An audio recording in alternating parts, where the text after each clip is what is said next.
Hey everybody, in this video I'll be playing the Field Research scenario, which is the second scenario from the Hunt for the Golem supplement for Frostgrave.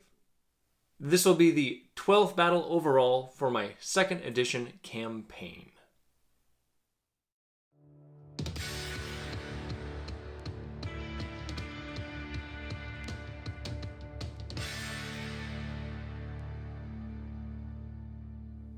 Hey everybody, I'm Alan with Bricks and Blocks Gaming, tabletop gaming with bricks and blocks and helping to build your gameplay experience. In this battle, Frappuccino the Sigilist and Zygomor the Necromancer have located the Granite Golem that slaughtered the warband they'd found in their last battle. And now they're going to attempt to learn more about it and see what other treasures they may find along the way. So I'll show you the state of my 2 warbands, and then I'll get to the bricks and blocks of the Field Research scenario for Frostgrave. Frappuccino de la Mocha, the 12th level Sigilist, is carrying 2 scrolls of Time Walk, and his apprentice Rider is carrying scrolls of Destroy Undead and Embed Enchantment. Their warband is made up of a Barbarian, an Apothecary, an Infantryman, a Man-at-Arms, a Knight with Gauntlets of Strength, a Treasure Hunter with a Dagger of +1 Fight, a Demon Hunter with a Crossbow of +1 Damage, and a Crowmaster. Zygomor is a 14th level Necromancer and is wearing a robe of arrow turning, and his brother Ethmod is wearing a Ring of Protection. Their warband includes a Man-at-Arms with Boots of Speed, an Infantryman, an Assassin, a Ranger, a Knight with a Shield of +1 Armor, a Barbarian wearing a Ring of +1 Armor, a Templar with a 2-handed weapon of +1 Fight, and their new Crowmaster. This scenario takes place in what used to be one of Felstad's greatest gardens. So I've got kind of this crumbling wall here around the side, and there's little pools that will count as frozen rough terrain. For terrain, you're instructed not to have many 2-story buildings, and if you do, to have them on the outskirts. So all of my building structures are around there, and then it recommends having a number of statues put around, somewhere between 6 and 8 statues. So I've got a number of those, a busted one up here, and then the treasure is placed as per normal. And when this scenario came out for 1st edition, there would normally be 6 treasure tokens placed, but the appendix in the core 2nd edition book says to place 5 treasure tokens unless specified otherwise. So they've got 1, 2, 3, 4, and then the central token right there. The special rules for this scenario state that any of these statues can be essentially brought to life by the use of a control construct spell, which is important because Zygomor has that spell in his spellbook. I am saying that this one broken statue here, since it's broken, can't be animated, but any of the others can potentially be animated with that spell. The reason the wizards have come here is because this is where they have tracked the elusive Granite Golem to, and to represent that creature, I am going to be using my son's Lego Mario Womp.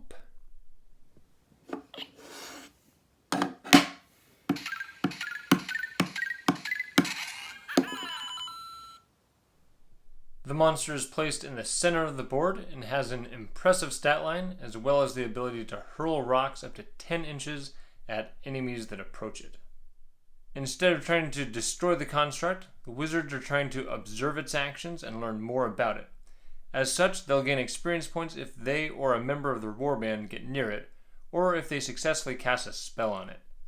However, if they do happen to destroy it, the entire Hunt for the Golem expansion immediately ends with no experience points awarded for anything from this battle. For before game spells, Zygomor will attempt Raise Zombie on a 10 with a +2, which he failed, and Ethmod will try with just a 10, and he got that. Zygomor will attempt Brew Potion on a 13, which he failed, and Ethmod with a -2, which he also failed. For Reveal Secret, Zygomor cast on a 16 and failed, and Ethmod with a -2, and he failed that. Frappuccino the Sigilist rolled to choose his side first, So he's setting up over here. He's right here next to his knight with the glove of strength, their crowmaster with their blood crow, the apprentice rider, their apothecary, their demon hunter with his crossbow of +1 damage, their infantryman, and their man-at-arms. Over here they have their barbarian and their treasure hunter with the dagger of +1 fight. Zygomor is over here next to his man-at-arms with the boots of speed. His brother Ethmod is here, their Templar with the two-handed weapon of +1 fight, their ranger, their new crowmaster with their red blood crow, their knight with the shield of +1 armor. And over here they have their infantryman, their barbarian orc with the ring of armor +1, and their assassin. And I nearly forgot to add Zygomor's raised zombie to their warband. Initiative for the first round goes to Zygomor. Unlike the last encounter for these two warbands, telekinesis will definitely be a thing for moving treasure tokens around. And Zygomor wants to make sure that Frappuccino does not pull this treasure away from them. So he's going to start out by moving 6 inches while activating with his zombie. Then moving 6 inches over to here. And he will attempt telekinesis on that treasure token. He does need a 14 for this to be successful. He fails by 7.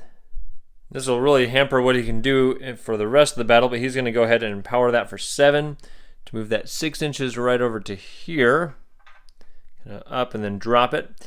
And then the zombie on its 4 inches can just barely get into contact with it. Should have actually been a little further over for 6 inches. And then the zombie will pick that up.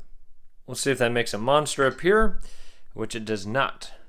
Then Frappuccino over here will activate with his knight. He'll send the knight right up over to here. And then he will run up behind the knight on a single move and use Enchant Weapon on the knight. He casts this new spell on a 10. Failure by 2, he'll empower by 2. That knight now has +1 fight as well as its +1 damage for its gauntlet of strength. Then over here to Ethmod's turn, he will activate with the Templar and the Crowmaster. He'll start by having the Crowmaster double move into contact with this treasure token, but he can't pick it up this turn. Then the Templar is going to run right up here on a double move, 7.5 inches, and then Ethmod is going to kind of run behind him. And from right there, he can see this statue. It's going to be really hard, but he is going to attempt to use Control Construct with a 16 with a -2 to the roll. And he gets a natural 20, so that is successful. The statues do not get a will roll to resist. It automatically becomes animated and is under their control. Rider over here will activate by himself, and he is going to attempt Enchant Weapon on the Barbarian down there. He casts this on a 10 with a -2, which he gets just perfectly. That Barbarian now has +1 fight, and then Rider is going to single move around his teammates right into this building.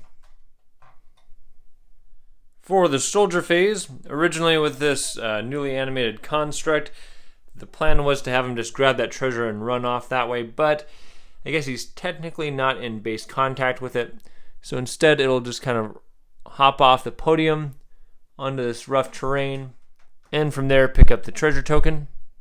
We'll see if a monster appears. No monsters. Next, their new Blood Crow is going to fly 13.5 inches on a double move right over to here to try to draw the Granite Golem away from the center of the board. Then there are man-at-arms back here. With his boots of speed, he can mingle his way through here, 10.5 inches on a double move up against this wall. And to the rest of their soldiers over here. Their ranger will double move over here, just barely within 3 inches still of Ethmod. Their knight will move right up here and can get around the other side of this Templar. And then on this side of this building, they have their barbarian, infantryman, and assassin that will all double move up here. And they're all right up here behind this archway. Frappuccino's soldiers will start by having their Demon Hunter single move 6 inches over to here, where he's got a clear shot at this Blood Crow over here to try to take it down so it stops distracting that Golem. Since he moved, the Blood Crow gets a +1 against +2 shoot, and it defends 11 to 11. His crossbow is unloaded, and then over here, the Crowmaster is going to double move 9 inches, or 8 inches actually, into contact with this treasure token. Then his Crow is going to go a separate way and hang out in here with Rider, so that it's close enough to activate with him next turn. And next, their Apothecary will run up here right next to Frappuccino. And their Treasure Hunter and Barbarian will both double move up here. Their Treasure Hunter can get into combat with the Construct, and the Barbarian will be waiting a little bit behind. And lastly, their Men-at-Arms and their Infantryman will both run through here onto this little bridge here. Moving to the creature phase and taking a look at this Granite Golem, the special rules for it say that if the closest figure it can see is more than 10 inches away, it will hurl a stone at them, but otherwise it will head towards them. So the closest target is this Blood Crow, and it can reach it in 5 inches, and it's got 6 movement, so it will move into combat and then attack. So it has a +4 fight against +0 for the Crow. So that is a 10 with +2 damage. That does not get past the Crow's 14 defense. Initiative for the next round, that goes to Zygomor again. Zygomor will activate with this zombie, and he'll start out by single moving over here next to the Men-at-Arms. And from there he is going to cast Fleet Feet on their Ranger down here. Casting on a 10, which he gets. Then their zombie will double move 3 encumbered inches out here. Frappuccino will activate with his Knight, the Crowmaster that's barely within 3 inches, and the Apothecary. And he is going to start out by running right over here. And from there, he has line of sight through here and can see this Infantryman, and he is going to attempt mind control on him. Casting on a 16, he gets a 6. He is going to empower that for 12. So that bumps the casting number up to 18. The Infantryman has +0 to his will, and he is controlled. So gaining control of this Infantryman, since he is in base-to-base contact with the Barbarian and the Assassin, that means they are now tied up in combat with him. The Apothecary will then walk over and give his wizard a much-needed healing potion. The Crowmaster will move over here by the corner of this building on a 4.5-inch double move. And the Knight will move right up here against this statue. And maybe Frappuccino shouldn't have been so quick to use so much health to empower that mind control spell, because I just remembered that the Necromancers have access to the Spell Eater spell. So Ethmod is going to activate with the Ranger over here. He's going to start by moving right over here, where he can see the Infantryman, and he will attempt Spell Eater. He needs a 12, and he's got a -2 to this. He gets a 3. He's going to go ahead and empower that for 9, and then he also takes 1 point of damage for casting Spell Eater. That brings him down to 6. So the Necromancer's doing some early empowering, leaving them pretty weak here. We'll see how that plays out long term. And then the Ranger, he has 9 move because of that Fleet Feet. He can move all the way out here into contact with this treasure token on a single move and then pick it up. We'll see if a monster finally appears, and it does. And I rolled up a white gorilla to appear down here. That could be giving the Necromancer some trouble. Rider over here will then activate with this Blood Crow in front of him, and he will start by having the Blood Crow fly out over here, double moving into contact with this Ranger to keep him from getting away with that treasure. Then Rider will come out over here. He can't walk over his guys, so he kind of has to slowly trudge across the ice. He can get to right there on a single move, and then he will use heal on his wizard, casting on a 9 with a -2, or 7 with a -2, and that is successful. And I just realized I needed to fix something. This Crowmaster hadn't actually picked up this treasure token last turn, so he would have to pick it up this turn, and he could only move to right there. So we'll go ahead and roll to see if a monster appears from that. And it does. And I rolled off camera that a snow leopard would be appearing right over here, which will get interesting because it can see that zombie down there that's trying to escape with that treasure. So for Zygomor's soldier phase, he'll start out by sending his man-at-arms right over here, because right there he is now the next closest figure to the Granite Golem, and also he is now the closest visible target to the snow leopard, so the snow leopard will head that way instead of after the zombie with the treasure. And for the rest of Zygomor's warband, their barbarian and infantryman here will both run over to get into combat with the blood crow. The assassin that's here will move over here to kind of run interference against this knight that might move over. Their knight and their templar will both cross this bridge here, and their crowmaster that's carrying the treasure will start to head this way off the board. The crowmaster had to pick up that treasure before he moved, so we'll see if a monster appears, and it does not. And the blood crow will decide to just sit in combat with that granite golem. For Frappuccino's soldier phase, they'll start out with having their demon hunter reload his crossbow, then fire a bolt over here at this man-at-arms with one piece of intervening terrain. So that'll give the man-at-arms +4 defense against +2 shoot, and that is a 16 with +2 damage against 12 armor, and +1 more because that's a magical crossbow that deals 7 damage, leaving him down at 5 health. Then back here at the back of the table, this barbarian is going to single move over here onto the ice into combat with this construct and attack. The barbarian normally has +4 fight, but has enchant weapon and support, so he's +7. And the construct is a small construct, so it has just +1 fight. That is 18 to 22, and with +2 damage, that deals 13 damage to the 10 health construct. So that construct crumbles into a pile of rubble. Then the treasure hunter will pick up this now free treasure token, and she will make a 4.5-inch move, or 3.5-inch move, over to here. And then to finish off their soldier phase, their man-at-arms and infantryman will both run around here, the other side of this wall, to right there on double moves. To the creature phase, the first thing to happen will be the Granite Golem will attack the lowly Blood Crow. So it's a +4 against +0, and he crushes that Blood Crow this time with a whole lot of damage.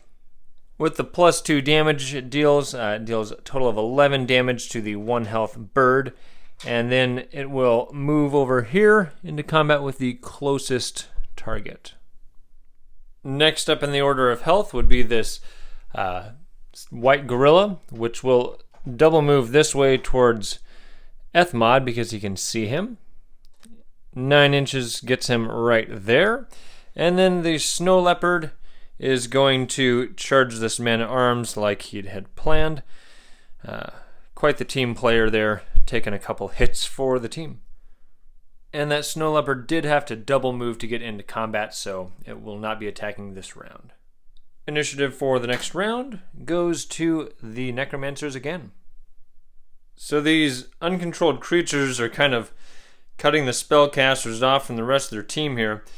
And the spellcasters are at low health, so they don't really have a whole lot of options. Zygomor is going to run up here to right there, where he can see all the way over here, and he will attempt to cast Imp down there. He casts on a 10. Failure by 6, he's just going to let that fail, taking 1 point of damage. Frappuccino is going to activate by himself, and he is going to try to climb right in here. And hopefully he won't catch his feather on fire there, But from there, he is going to attempt Fool's Gold on the Ranger. He needs a 12, which he gets. He could empower that, but he'll just let the casting roll minimum rule bump that up to a 14. The Ranger has a +2 to his will roll, and only gets a 6, so he loses that treasure. So this can be moved 4 inches as long as it stays within the line of sight of the spellcaster. So he's going to put it right up here on top of this ledge, right in front of the knight. Ethmod is then going to activate by himself. He's going to run right over here to this corner so that he can hopefully stay out of view of that white gorilla. And from there he can see the skeleton or zombie here. And he's going to attempt to cast Fleet Feet on it so it can get off the board this turn. Casting on a 9 with a -2. He gets that. Then Rider down here will activate by himself, and he will run right over here and then jump over here onto the ice. So he can go 6 inches. And then he is going to attempt Telekinesis on that central token. He needs a 10 with a -2, and that is successful. And he will lift this token right over here between him and the apothecary and put it right at the apothecary's feet. For the soldier phase, Zygomor's team will start by having this infantryman attack the blood crow right there. With all the support, this is a +7 against +0, and that is a critical hit. That deals 20 damage to the blood crow, and then the infantryman will run over here. He can climb over this and move into combat with this knight. Next, the ranger is going to take a wide open shot at Frappuccino. That's a +2 against +3 defense, and the arrow misses. Then with the ranger's fleet feet, he can jump over this and then run over here and jump over this into combat with Rider to keep him busy. Zygomor has decided to send his men kind of all out into attack mode here because trying to flee with monsters coming through doesn't make any sense. So he'll send his Templar over here to attack the infantryman from the side. That's a +5 against +3 for the infantryman. But the infantryman wins with a 19 and +2 damage, dealing 9 damage to the Templar and wounding him. And the infantryman will choose to stay in combat. Then this knight is going to double move by climbing up over this and move into combat with this knight. Then this assassin is going to do what he does, hop over here and attack with double support. Now with assassins, for the first supporting character that's with them, they add +4 instead of +2. So altogether he's got a +6 support bonus with his +2 fight, for a total of +8 against the knights, +5 with his enchanted weapon. And that is a 24 against 13 armor. That puts the knight down to 1 health. He's poisoned, which doesn't really matter because he's also wounded. And then the assassin will push himself out of combat. And then their barbarian is going to double move over here underneath this archway so he can try to stop one of these treasure carriers from leaving the board. Over to the other side of the board, this Crowmaster can double move 4.5 inches to right there with his treasure. And now that this zombie has fleet feet, it can run off the board with its treasure, which secures that treasure and will let the Necromancers cast a new raised zombie. And since this man-at-arms has been assigned to Operation Meat Shield, much like their fallen Blood Crow, he's just going to sit in combat there and do nothing. For Frappuccino's soldiers, the Apothecary here will pick up this treasure in front of him, and then he can move 3 inches over to here. And then their Crowmaster can double move 4.5 inches over to here. Then their Demon Hunter is going to just move into combat with the Barbarian, but not attack. Up here, their Treasure Hunter can run off the board with this treasure, securing their first treasure of the game. Their Barbarian will run over here and attack this wounded Templar with the support of the Infantryman.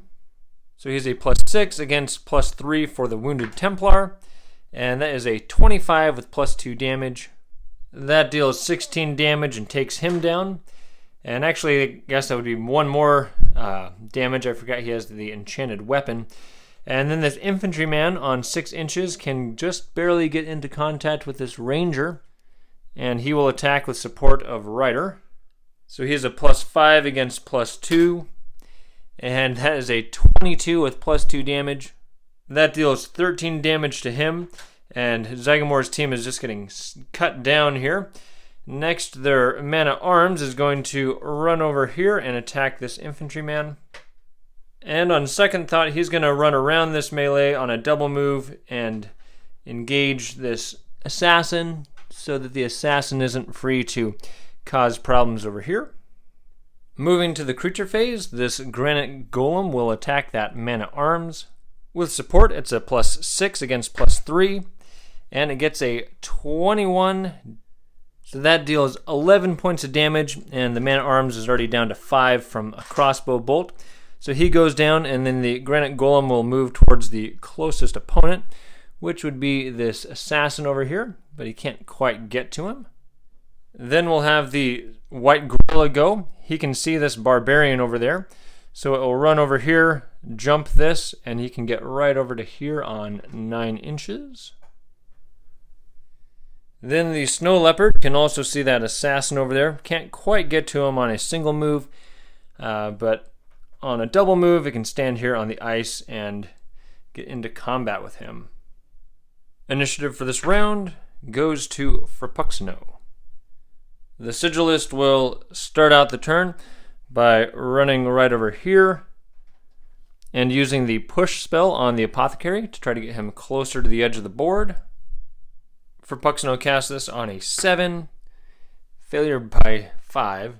He'll empower that, leaving him with 10 health, and now this is a +10 attack against the Apothecary's +1 defense, and he gets a 26 to 20, so that pushes that Apothecary all the way to the edge of the board.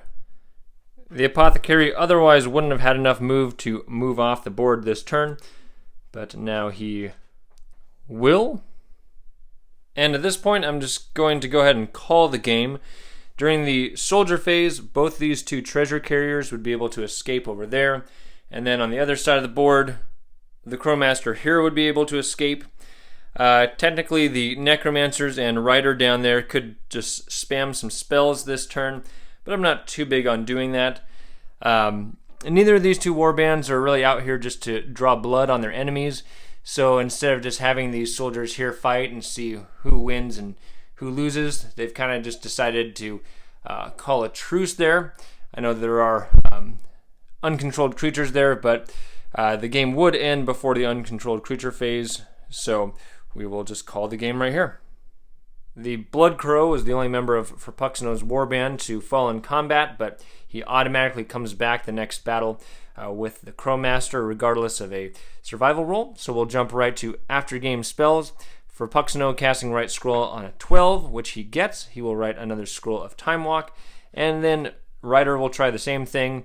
He's got a -2, so he gets that because they do have a Scriptorium, which gives them a +1. So he would just need essentially a 13 to get that. And Rider is carrying a Scroll of Embed Enchantment, which he can use to make one Enchant Weapon or Enchant Armor permanent. And so since the Barbarian had Enchant Weapon placed on his two-handed weapon, he'll go ahead and make that now a permanent +1 fight weapon. For experience points, Frappuccino gains 10 bonus experience for having one of his soldiers come within 10 inches of the Granite Golem, and also 10 experience points because he himself came within 10 inches of him. He successfully cast 7 spells. They retrieved 3 treasure tokens and got some participation points. For 250 experience points, so they have used 200 to increase their level to 15.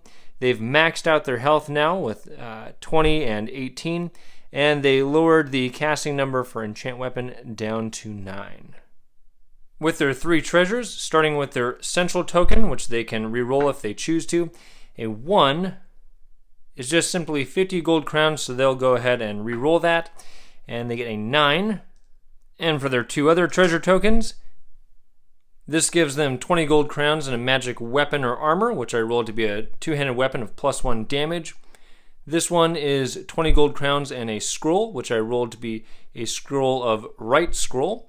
And this is 40 gold crowns and 2 scrolls, which I rolled to be scrolls of miraculous cure and bones of the earth. We'll roll to see if they find anything in their treasury, and an 8 is 8 gold crowns. Frappuccino had another solid game, and once again he and Ryder successfully cast every spell they attempted. Except for their mind control spell getting quickly dispelled, their strategy worked well, especially the Fool's Gold spell they used to steal the central token.